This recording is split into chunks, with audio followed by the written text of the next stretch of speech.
Hey everybody, Shid here. Let's talk about game sense and map awareness and why it's the single most important skill you can learn in Valorant that will make you a better player immediately.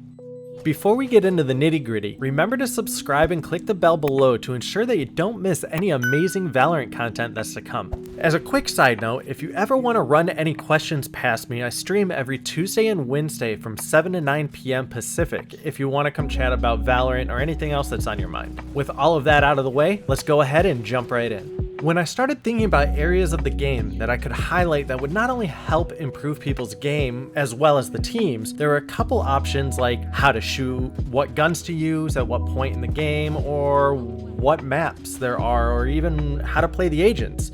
But then I started thinking that this is a game about team play and gathering information and communicating that information to your team in order to make effective decisions and ultimately end the round winning. But if you don't understand what information to gather, if you're gathering the wrong information, or you're gathering that information when your team's not ready, or you just don't know how to communicate that information back to your team effectively, every other choice that you make up to that point is going to suffer because of it. And that is why the single most important thing that you can possibly learn in a game like Valorant is game sense and map awareness.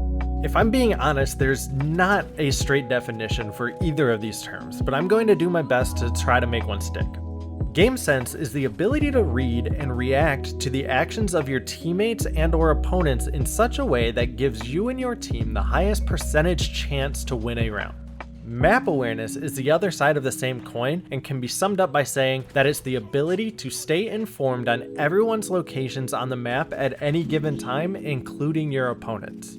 If you're not consciously aware of the locations of all the players at any given time, then you're not providing yourself with the information that you need to react to situations in the best way possible. Unfortunately, there is no real way to teach these skills outside of just playing the game over and over. But what I can do is I can share with you some tips as well as show you what information to look out for that will help you understand and learn these concepts more quickly.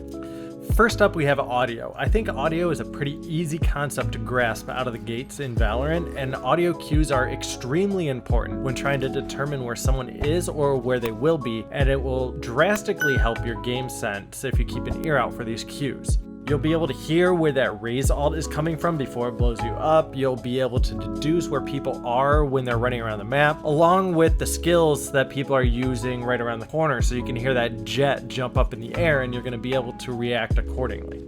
Just about every surface that you walk on in Valorant will make a unique footstep noise that can be heard by anyone within this little circle that you can see on your minimap. So make sure that you use that circle to your advantage to help you determine when you can run and when you need to start walking in order to be able to sneak up behind your opponents.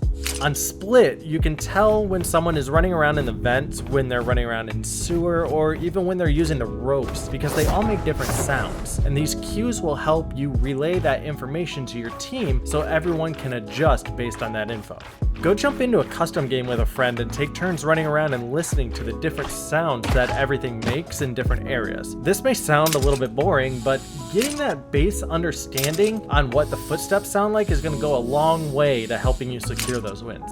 Understanding sight lines and picking the correct corners to watch is a little bit more complicated because it requires intimate knowledge of the map that you're playing as to not overexpose yourself to any of your flanks. Let's take a look here at Haven and discuss default locations to play. When someone mentions default locations, what they're really saying is the locations on the map that can be held that give you and your team the most information with the least amount of player movement. If I were to highlight where on Haven these locations are, you would see a spot in A Heaven, A Short, B Site in mid somewhere, between B and C at double doors, and C Long. This allows your team the best defense to watch every attacker angle and receive the most information possible without having to move or rotate.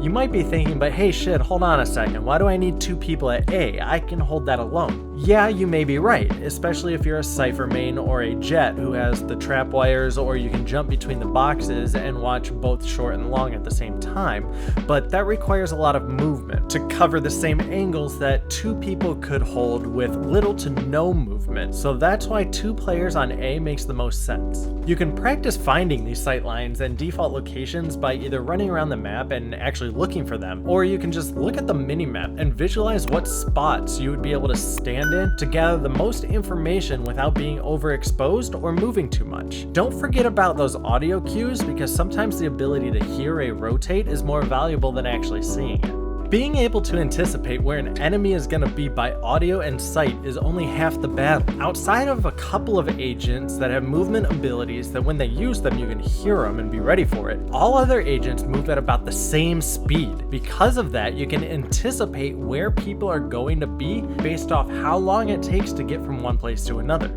Let's say you're playing Bind and you're at a site in heaven watching stalls. It takes roughly 20 seconds for an attacker to walk up through stalls, checking on the angles until they peek out into A. If they were to rush, you could expect about a 6 to 7 seconds or so. This means that for the first 5 seconds of any given round, you don't need to watch stalls, so you could help a mid player get a quick kill prior to moving to watch where you were watching.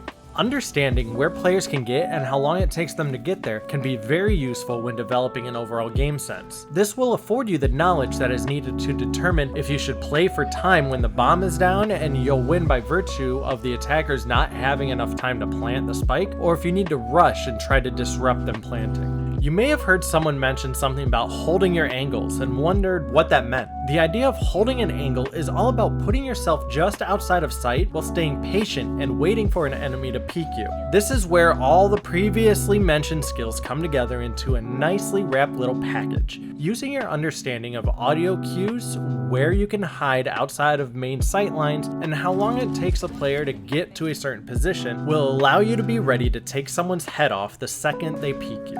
Patience is key here. You already have the upper hand. You have all the knowledge and map awareness that you need to sit and hold down your fort. Too many times have I seen players on defense push up into enemy spawn just to get caught off guard by a rotation and then leave the rest of the team down a man. The attacker's job is to plant the bomb. Use all the skills that you have learned to sit, be patient and hold your angles, and wait for them to push around the corners into your crosshairs. And just like that, an easy win fell right into your lap.